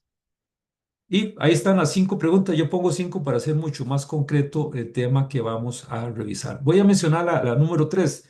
Dice, nos enfocamos más en probar rutas alternativas y aprender del proceso que en lograr entregas perfectas sin ningún imprevisto. Y pongo esto porque hay un objetivo que tiene que ver con esto, que es uno de los objetivos que estamos diseñando, que tiene que ver con la capacidad que tenga mi equipo para promover nuevas rutas más estratégicas. Ok, entonces ya les conversé del tema anterior, que básicamente los QRs, los OQRs son fundamentales para definir el rumbo, definir hacia dónde vamos, qué es lo que queremos, en qué participa mi gente en esto, qué espero yo que la gente haga, qué espera que la gente espera también de la organización. Si hacemos OKRs co-creativamente, pues mucho mejor. Mi equipo participa en la definición. Si los hago yo como líder, pues ni modo, lo presento, mi equipo tiene que conocerlos. Y esto se va a pegar con otro concepto muy importante en la cultura Bani, que es la parte de la accountability, que lo vamos a definir como la responsabilidad proactiva. Entonces, ¿qué tenemos que entender con el accountability? Pasa de la obediencia reactiva. Por ejemplo, me dijeron que hiciera esto, me dieron la orden de hacer tal cosa. Lo hago porque mi jefe me dijo que lo hiciera. Lo estoy haciendo por una orden. Ese tipo de reacción que tiene normalmente en una estructura de control. A un proceso donde la persona sea propietaria, de alguna manera, llamémoslo, el ownership me está diciendo, sea propietario de lo que yo hago, más proactivo. Entonces me hago cargo de esto, tengo la iniciativa de hacer esto, me motivo a hacer esto, creo que podemos hacer esto, veo alternativas en esto. Sí, cambiar una mentalidad a nivel de mi equipo de trabajo. Midiendo resultados vía compromisos, claro, seguimiento autónomo y aprendizaje de desvíos sin culpas. Por ejemplo, un equipo de ventas en una pyme nacional asumió un QR, por ejemplo, cerrar 15 leads al mes. Esa es la meta que le pide su CEO, que 15 leads al mes. ¿Ok? ¿Qué haría cada miembro de equipo que asume con accountability la acción? Bueno, reporta avances semanales voluntariamente, gestiona por sí mismo los ajustes, es decir, la persona hace autogestión y se pone como meta subir la conversión en un 28%. Entonces ya no me quedo con lo que me dijo la jefatura, sino mi meta es aumentarlo. ¿Y cómo lo voy a lograr? Con una mentalidad de crecimiento. Entonces, el accountability es una acción en donde yo, colaborador de un equipo de trabajo, me siento responsable por lo que yo hago. Pero para yo sentirme responsable en lo que yo hago, necesito una cultura a nivel de la organización que facilite que yo asuma esta responsabilidad. Y todo el estilo que acabamos de ver, más lo que termino ahorita diciendo, pues tiene que ver con la necesidad de crear en cada uno de mis colaboradores y en mí mismo esta capacidad proactiva de respuesta. En este post, básicamente lo que hago es retomar el tema nuevamente que tiene el término accountability, y aquí se define de forma muy interesante, es el valor, yo asumo, es un valor que yo le doy a la organización de hacerse uno mismo responsable de las funciones y tareas con una actitud adecuada y sin una exigencia externa impuesta, por ejemplo, mis jefes. Fomenta el compromiso, perdón, la proactividad y la responsabilidad. Sí que el tema de la accountability es muy importante en la gestión de equipos autodirigidos, equipos de alto rendimiento, de mundos de cambio constantes. Y para terminar esta parte, yo quisiera darles el concepto de lo que es liderazgo distribuido en todo lo que son metodologías ágiles, se lo dije al inicio, tiene que ver mucho esto. ¿Qué vamos a entender por un liderazgo distribuido? Bueno, se basa en la interacción dinámica entre los líderes, los colaboradores y el contexto. Estoy hablando del entorno en que trabajamos, reconociendo que el liderazgo emerge de la práctica colectiva para aprovechar la expertise de forma distribuida, fomentando el empoderamiento y la adaptabilidad en entornos complejos como por ejemplo entornos BANI, a diferencia del comando control que ya lo vimos. Aquí todos contribuimos con nuestras fortalezas únicas hacia un propósito común con límites claros para evitar el caos. Por ejemplo, en una empresa de logística, que sigo como el ejemplo, se reporta que una tormenta va a atrasar los envíos. Ya previamente lo sabemos, como lo que está pasando ahorita en el norte del hemisferio, perdón, en el norte de Europa y Estados Unidos y Asia, ya con lo que está pasando ahorita con las tormentas invernales. Bueno, ya eso se sabe y venía, ¿no? con una mentalidad de comando-control, un agente aduanero debe esperar a que su jefatura le brinde las instrucciones y esto genera mayores retrasos. Ojo con esto, no quiero decir que esto sea malo, nuevamente insisto, esto es parte de una estrategia. Ahora, si yo no tengo en mi análisis, yo no tengo que este agente aduanero tiene la capacidad de tomar decisiones, pues ni modo, voy a tener que asumir yo el reto como líder de estar diciéndole qué lo que hace. Pero si tengo la filosofía de esta mentalidad de crecimiento y mi equipo lo hemos ido llevando hacia eso, pues la cosa puede cambiar. Entonces, con una metodología de liderazgo distribuido y en donde los principios del ground mindset y el accountability están presentes, el agente aduanero que previamente ha sido objeto de medición, junto con su equipo de trabajo en relación a la mentalidad de crecimiento, toma decisiones con base en los rangos que su propia jefatura le ha brindado. Por ejemplo, el líder le indica, Carlos, tú vas a liderar el piloto de la ruta alternativa. Cuentas con un límite, le pongo rangos, en este caso el jefatura le dijo, tenés $500 para arriba y para abajo para tu toma de decisiones, no tienes que consultarme, tienes este rango y sé que lo puedes hacer. Y necesito que cada vez que aparezca algo, en menos de 6 horas estés resolviendo. Entonces, yo como líder, obviamente en este ambiente, deposito en Carlos esta confianza porque sé que lo puede hacer. Entonces ya Carlos con estas instrucciones comienza a probar rutas, falla la primera, pues, mentalidad de crecimiento, aprende, busca una segunda ruta con base en lo que aprendió de la primera, lo anota, reporta, esto es parte del proceso, reporta, probé con la ruta X, no funcionó, aprendí que no funcionó por esto y esto y esto. Y creo que con lo que aprendí estoy a un X% de tener éxito en la nueva ruta.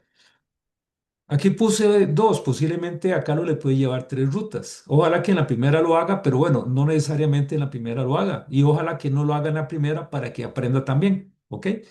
Resultados, Carlos tiene un ownership, es decir, tiene una capacidad, asume esa responsabilidad propia, se motiva, considera que ese es su trabajo, que le apasiona y su mentalidad de crecimiento pues va en incremento, sube ese puntaje que hablamos hace un rato de 3.5, no sé, a 3.8, 4, etcétera, etcétera. Y esto hace que también el puntaje de mi equipo vaya también en crecimiento. Y básicamente, considerando el tiempo que hemos tenido en esto, porque sí quisiera ser muy puntual en el tiempo, quisiera dejar algún espacio para preguntas si las tenemos y espero haberme dado a entender con lo que hablamos. Ujú. Bueno, antes de proceder con el espacio de Mira, preguntas, lo que queremos hacer es una dinámica de alrededor 20 minutos en donde vamos a priorizar a las personas que estén alzando las manitas para ir en orden. Así que en estos momentos les voy a estar otorgando el permiso. ok. Regálenme un segundo.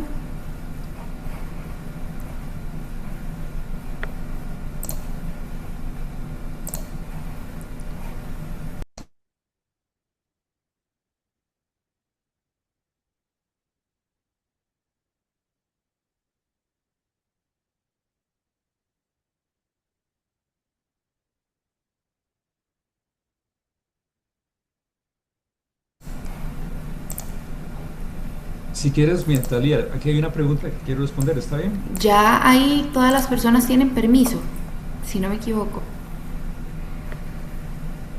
Me confirma la persona. Nada más, bueno, también un pequeño anuncio. A través del correo vamos a estar compartiendo lo que es la presentación de esta charla y a su vez vamos también a compartir lo que son los enlaces directos a las redes sociales para que también puedan consultar lo que es la grabación. Nada más me confirma, por favor, la persona que tiene el nombre A, Araya, de si Ujú. puede hablar, por favor. Esa es la pregunta que Hola, quería, hola. la puso en el chat. ¿Con Adelante, quién, listo, sí. Sí, bueno, con yo creo quién, que ya con me quién quedo hablo? Perdón, ¿con quién hablo? Cuéntame. con Alan Araya, mucho gusto. Alan, mucho gusto, Alan. Sí, ahí puse la pregunta en el chat Ujú, también.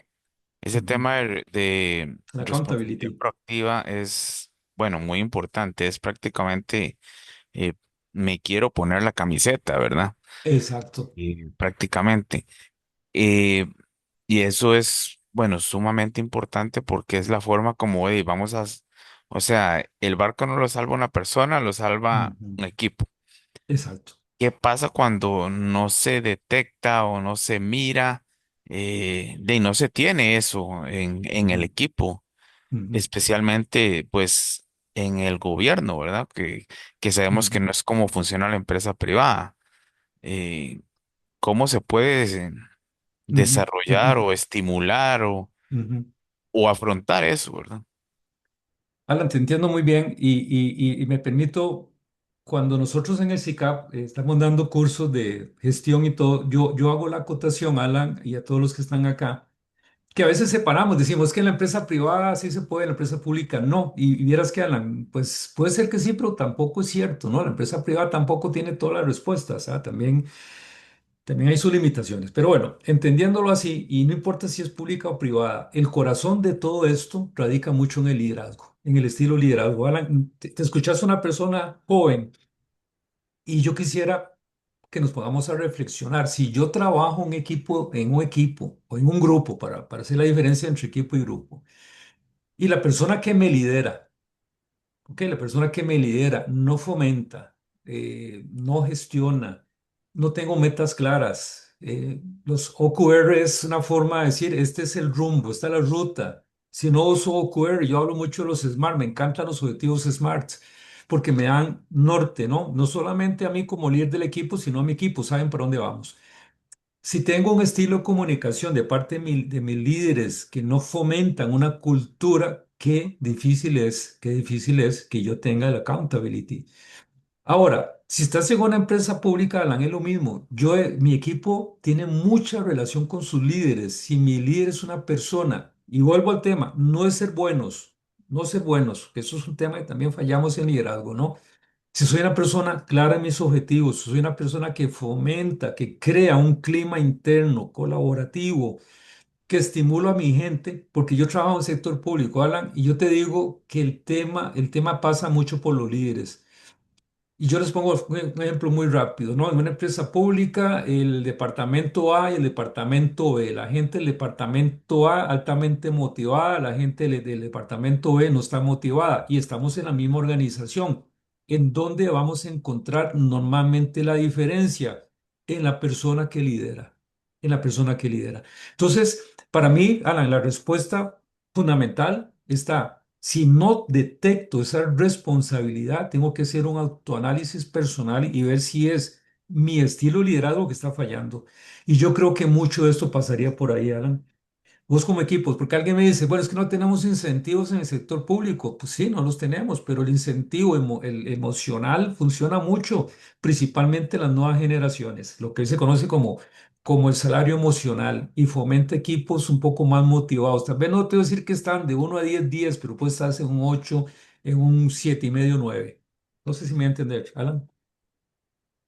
De acuerdo, muchas gracias. Sí, ese ejemplo de dos departamentos interactuando entre sí es muy importante.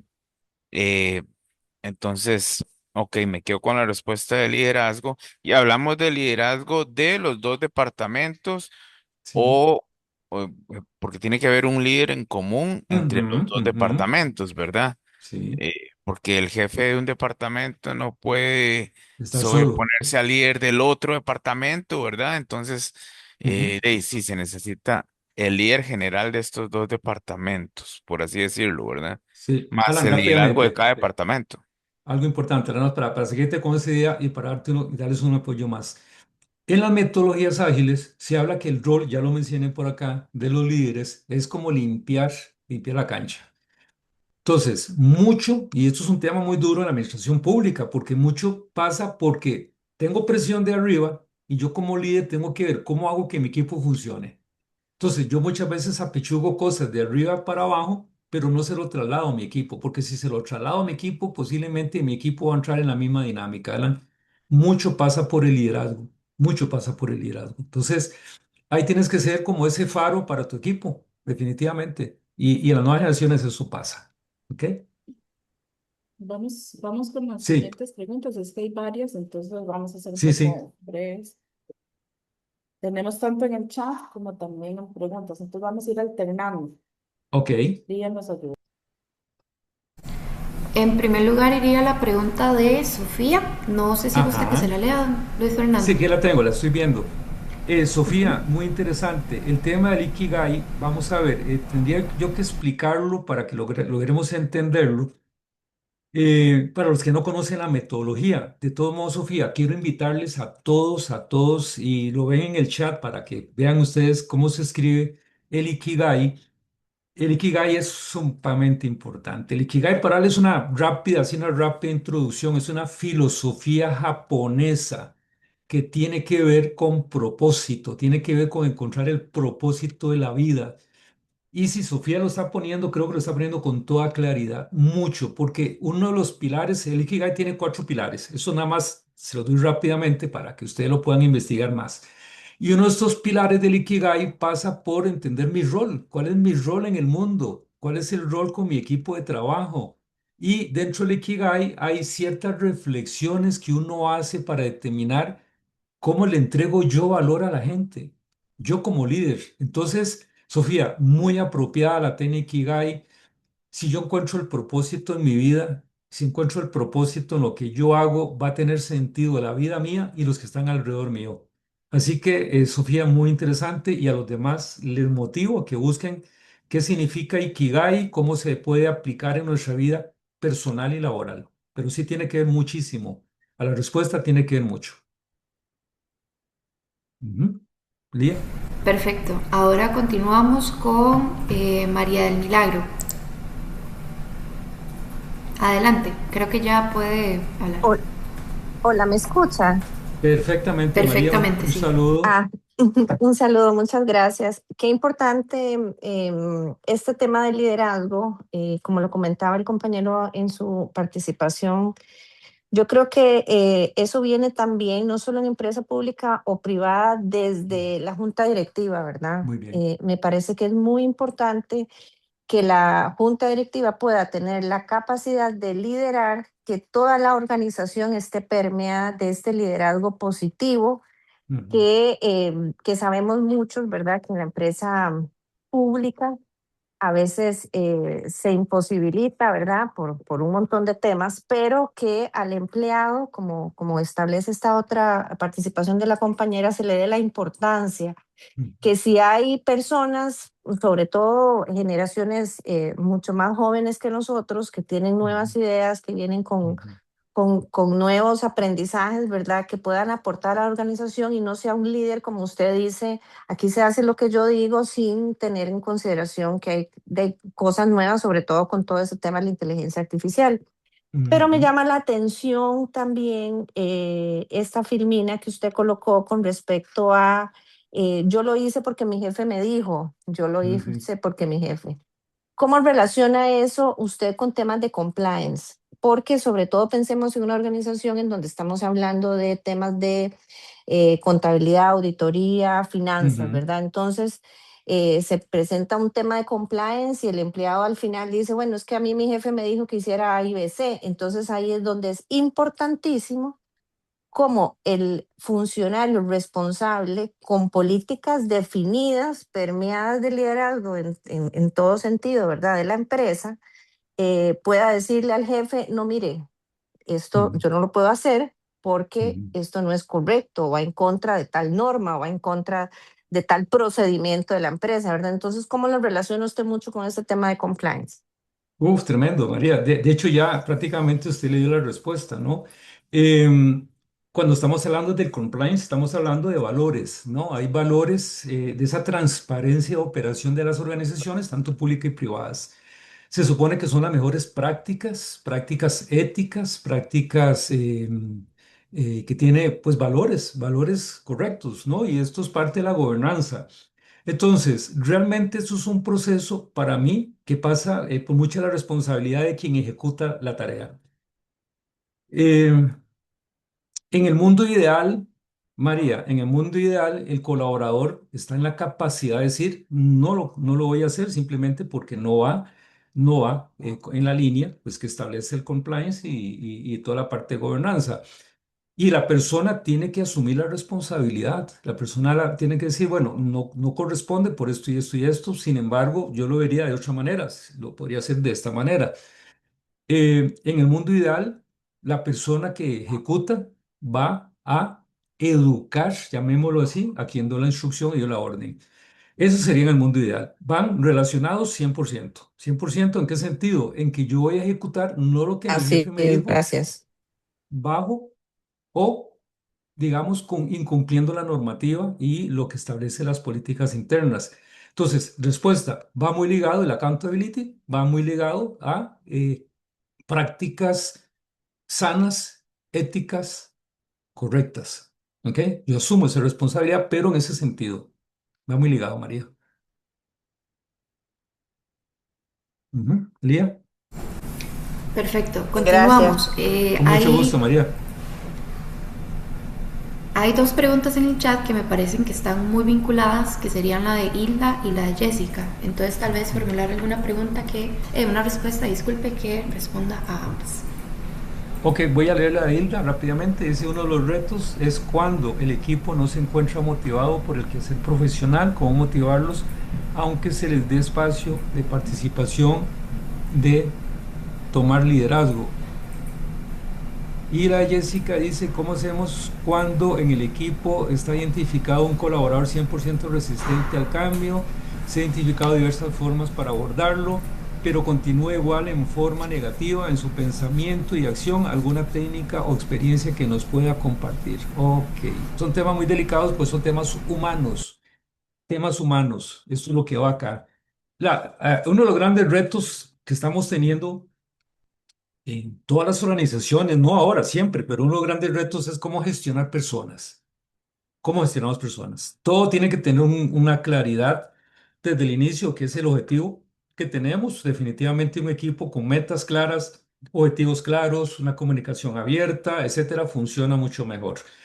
John Maxwell dice por ahí en una de sus famosas frases, un experto en liderazgo, que lo que hace un líder es definir el rumbo, lo que llaman el camino, seguir el camino y enseñar el camino. Eso es una tarea fundamental en los líderes y las personas que lideran, las lideresas.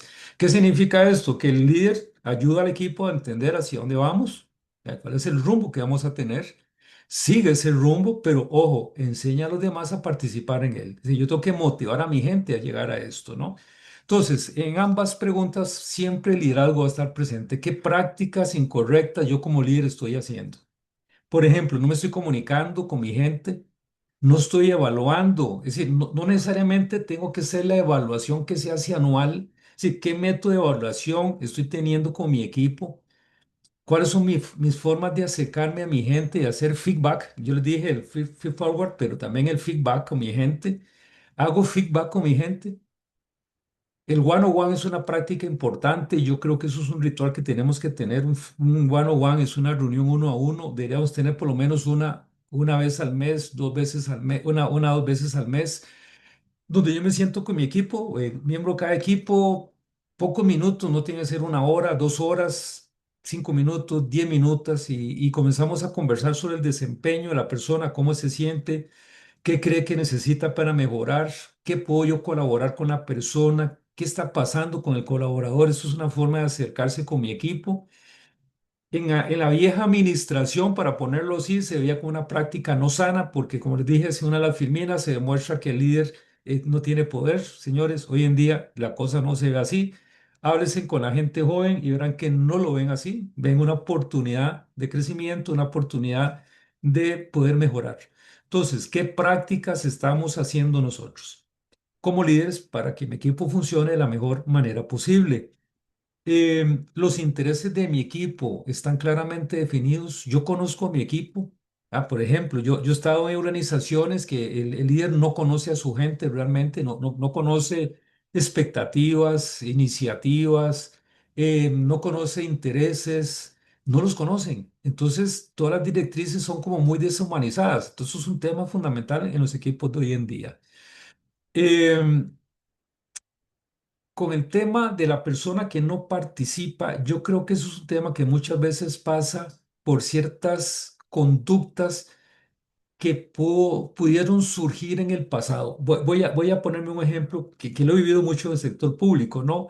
Tengo a esa persona que se niega y todo, y tal vez la jefatura no ha investigado por qué, a qué se debe que este colaborador, esta colaboradora no esté mostrando, y posiblemente si hace alguna aproximación, sin meterse mucho en el tema de a fondo, porque a veces son temas muy personales.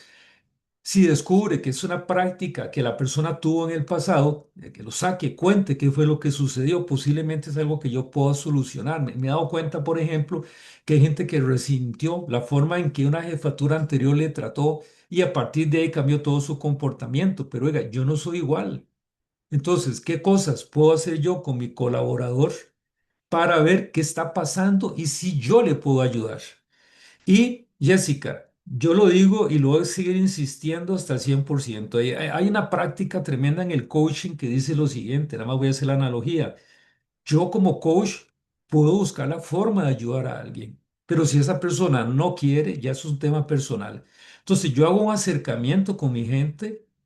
Trato de ayudar a mi gente, pero si mi gente ya no quiere, es un tema de ellos. Yo hice lo posible por ayudar, tendí los puentes para ayudar a la gente, pero ya la responsabilidad final va a quedar de parte de las demás personas. Si tengo tiempo, pongo un ejemplo. No sé, Lía, ¿cómo andamos de tiempo? Eh, Nos están haciendo falta unas 3 preguntitas más o menos, entonces si Ok, quiere tal vez podría retomarlo más adelante. perfecto. No, hagámoslo. Entonces, ¿está Perfecto, bien? listo. Continuamos con Rosibel Flores. Ahí me confirma si puede conversar, señorita.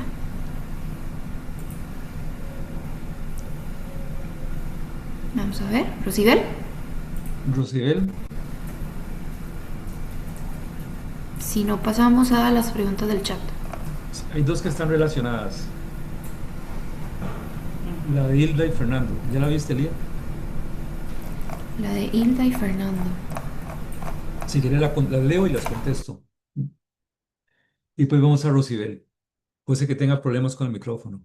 Ok, Hilda y Fernando preguntan lo mismo, así que voy a tratar de verlo. Hablan de salario emocional. Hablan salario o incentivo emocional. Eh, ok. Para hablar de esto rápidamente, tengo que hablar de dos conceptos rápidos, ¿no? En la parte de motivación tenemos dos tipos de motivaciones, lo que se llama la motivación intrínseca, es interna, está en mí, y la extrínseca, la que viene de afuera.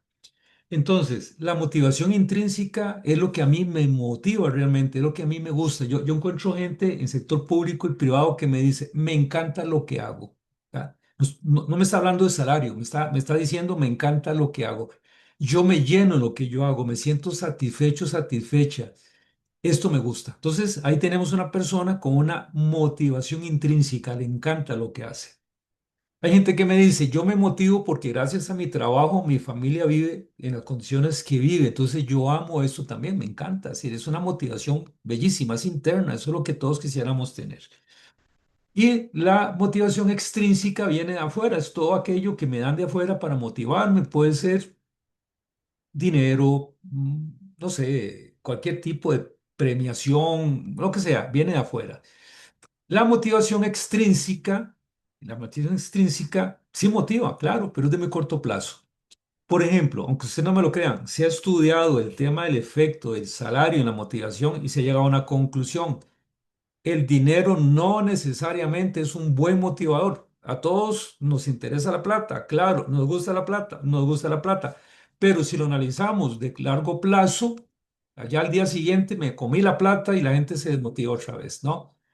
Entonces, se está apostando mucho a aquellos incentivos externos que sí motiven más. Entonces, de repente, cuando yo tengo una persona y yo me le acerco a esa persona y le digo, puede ser un uno a uno privado, y le digo, mira, excelente trabajo, te felicito, te felicito.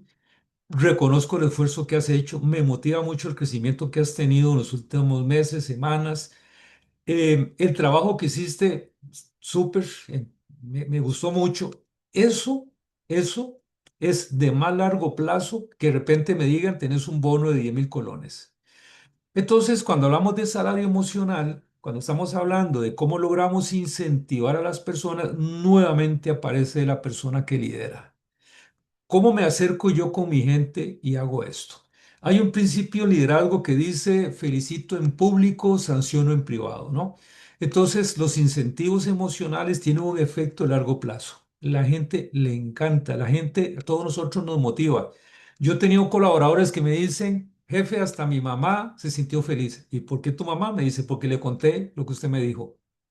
Oiga, eso es más, más fuerte que inclusive un reconocimiento económico. Insisto, no es que no sea importante, claro que lo es, pero estamos buscando algo de más largo plazo. Entonces, de verdad, en el tema de los incentivos emocionales, nuevamente la figura del líder o la líder está presente.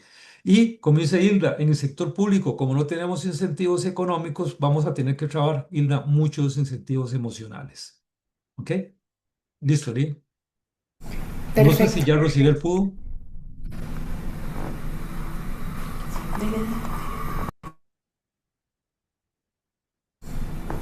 Parece que todavía no. Ok.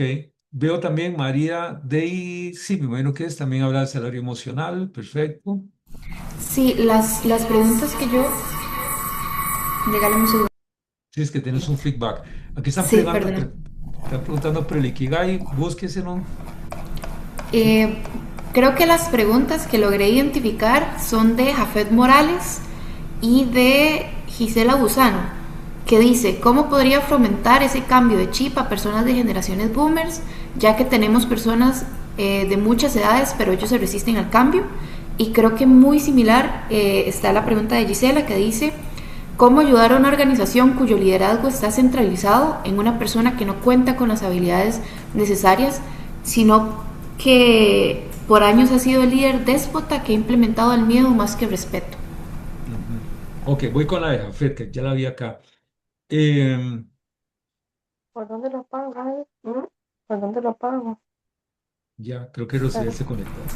Rosibel, ¿puedes hacer tu pregunta? ¿Aló? Ya, ahí Hola. estás, al aire. Hola, Rosibel, hola. ya. Hola, Ay, hola Rosibel. ¿cómo está, profesor? Disculpe, es que hay mucho Tranquila. movimiento en mi Ok, casa. Sí, pero no lamentablemente telúrico, ingresé. ¿ah? No, no No, telúrico. no, Ok, es que ahorita estamos en Escocia, entonces se me hizo muy complicado conectarme, entonces me perdí la primera parte, ok. pero en realidad le voy a ser honesta, desde la perspectiva de liderazgo, eh, le hablo sobre la base de la experiencia. En el Ujú, tema, para mí el desafío más grande en el tema de liderazgo es la desconcentración y la descentralización como aspectos fundamentales para transferir un ujú, método, un modelo de trabajo organizacional. En ujú, el caso de la función pública, para mí es, ¿cómo le explicar? Es un ideal. Sí le puedo decir que hay experiencias muy positivas cuando se ujú, topa con la virtud de un gerente con ujú, mucha experiencia y con la capacidad de ejercer liderazgo, pero en la función pública le puedo decir que lamentablemente es muy difícil. A mí me interesaba mucho como direccionar y tal vez en otro espacio o en otra oportunidad es a nivel de redes intersectoriales, la ujú, transferencia de cuando usted hace una planificación intersectorial e interinstitucional, que es como una de las estrategias que se han trabajado mucho en el gobierno ya con sectores ujú, institucionales y no gubernamentales para ejecutar indicadores y líneas bases de cumplimiento de procesos y de proyectos. ujú, Yo he tenido la experiencia, pero me interesa desde la perspectiva del desafío de hacer la transferencia de jerarquía a bajos mandos, ¿verdad? No sé si es como muy abierta el aporte mío. Lo que quiero es cómo romper cómo atravesar ese muro, porque el problema es que puede haber muchos deseos de bajar a los otros rangos, liderazgo, pero el problema es que la gerencia es muy importante y en la función ujú, pública no siempre están las personas más brillantes, sino las más políticas. Entonces, a ujú, razón de la realidad es, en mi caso me interesa bajar esa metodología que usted estaba mencionando a nivel de sectores no gubernamentales, que es donde la experiencia me permitió desarrollarme perfectamente. ujú. Entonces, ¿cuál es esa clave para poder ejecutar el método de trabajo? Es como, no sé si me va a entender. Voy a ver si logré captarlo, ¿ok? Voy a ver si logré captarlo, Lucibel. La mentoría sigue siendo una de las disciplinas más importantes hoy en día, ¿ok? La mentoría es cómo yo, como yo lidero X persona en una organización, puedo transmitir mis expertices, conocimientos, experiencias a otras personas. ¿Cómo lo hago? Entonces me Exacto. convierto en una persona mentora. Y hay toda una serie de Ujú. reglas. Ahí te invito, Rosibel, a conocer un poco de qué es la mentoría con un poco más de profundidad, pero yo me convierto en el Ajá. mentor o mentora de e- alguien o de Exacto. algunos. Esa es una Ujú, técnica importante. Eh, ujú. La existe algo mentoría. que se llama cuadros de relevo, que también Ujú, la administración pública muchas veces carece de cuadros de relevo. Y la metodología ujú, de cuadros de relevo consiste primero en identificar qué puestos o qué personas, bueno, puestos en realidad eso se hace por puestos, no por personas, qué puestos van a tener una delegación en un momento determinado, es decir, cuál es la ruta que este puesto tiene y qué características debería tener la persona que esté en el puesto, no la persona, sino la persona que estaría ahí. Entonces, la administración pública ya debería estar pensando. Nosotros tuvimos acá en el SICAP una práctica muy interesante el año pasado con empresas públicas de América Latina, y una de las quejas que nos daban, no en Costa Rica, sino fuera de Costa Rica, unas personas nos decían eso, es que aquí no tenemos, aquí se va alguien y se fue, ¿ok? No tenemos una política de relevo. Bueno, este puesto, si eventualmente se me va la persona, cuál puesto lo debe asumir y qué características tiene que tener esta persona. Entonces yo ya defino el cuadro. Eso es el mundo ideal, Rosibel, donde yo defino, bueno, yo no estoy hablando ni de edades, estoy hablando de una parte de comportamiento, de liderazgo. Entonces, dos cosas rápidas para contestar tu pregunta. Uno, trabajar mentoría. Esa es una práctica. Y lo otro es ir viendo estos cuadros de relevo, que sí es importante en todas las empresas públicas o privadas. ¿Ok? Muy bien. Dígame, decir si tenemos más chance. Me quedan dos preguntas, ¿verdad? Que estoy viendo tiempo, nada más. El de Jafet, ¿cierto? Sí, tal De vez Gisela. don Luis Fernando, Sí, tal vez lo que hacemos es que respondemos rápidamente esto para hacer un cierre, ok, para perfecto. no quitar más tiempo a las personas, porque casi las dos. Ok, listo, listo. Ok, Jafet, y a la pregunta de Jafet que dice, ¿cómo podemos fomentar un cambio de chip a personas de generaciones boomers, ya que tenemos personal de mucha edad? Pero ellos se resisten al cambio. Ok, el tema de las generaciones también se las trae. Esto es un tema también para una charla o una capacitación importante. Hoy se llama liderazgo generacional, Jafet. Liderazgo generacional es la persona que lidera equipos multigeneracionales. De hecho, ya en Europa hay especialización, de hecho hay certificación en liderazgo generacional. Entonces, lo que te puedo invitar es a conocer sobre el liderazgo generacional. Como una persona que lidera un equipo multigeneracional, porque ahí lo importante es entender la naturaleza de cada generación, entenderlo. Y aquí en un minuto no te lo voy a decir, pero cómo es la generación baby boomers que me estás diciendo, cómo es la generación X, cómo es la millennials, cómo es la centennials. Entonces, ir conociendo qué diferencia cada generación. Y yo como líder del equipo, tener muy claro, es decir, cuál es la forma que yo me comunico con un boomers, cómo me comunico con un millennials, cómo los pongo a trabajar en equipo. Hay prácticas interesantes en esto. Entonces, mi recomendación, de verdad, Jafet, porque el tiempo no me lo permite, es que investigues más sobre liderazgo generacional. Entrate a internet y busca información sobre eso. Y Gisela dice cómo llevar una organización cuyo liderazgo está centralizado en una persona que no cuenta con las habilidades. Sí, desgraciadamente, Gisela, la única práctica que tenemos esto es resultados, es decir, si la persona me está generando resultados o no. Porque los resultados, que es el efecto de cómo se gestiona, me va a indicar si mi equipo de trabajo no está logrando los resultados y hacemos un análisis y determinamos qué es el estilo de liderazgo. Evidentemente hay que intervenir el estilo de liderazgo. Y eso es un tema delicado porque entiendo muy bien la pregunta que hace Gisela. No sé si está en el sector público, pero si es el sector público, menos que está hablando de ciertas áreas que están un poco reservadas. Entonces, el tema pasa mucho por resultados, Gisela, y muchas veces en el caso no tenemos formas como para solucionarlo hasta que la persona salga por alguna razón de la organización y tengamos un cambio. Y en ese cambio es muy importante, la persona que asuma el cambio tiene que cambiar el chip a la estructura y la forma de hacerlo. Entonces, Gisela, lo que yo digo es, tienes que aprender, si estás trabajando con una jefatura así, tienes que aprender a cómo lidiar sin que te afecte en la parte emocional mucho. Siempre hay algún tipo de afectación y muchas veces es esperar que los resultados hagan que la persona ya no esté ahí o que la persona salga.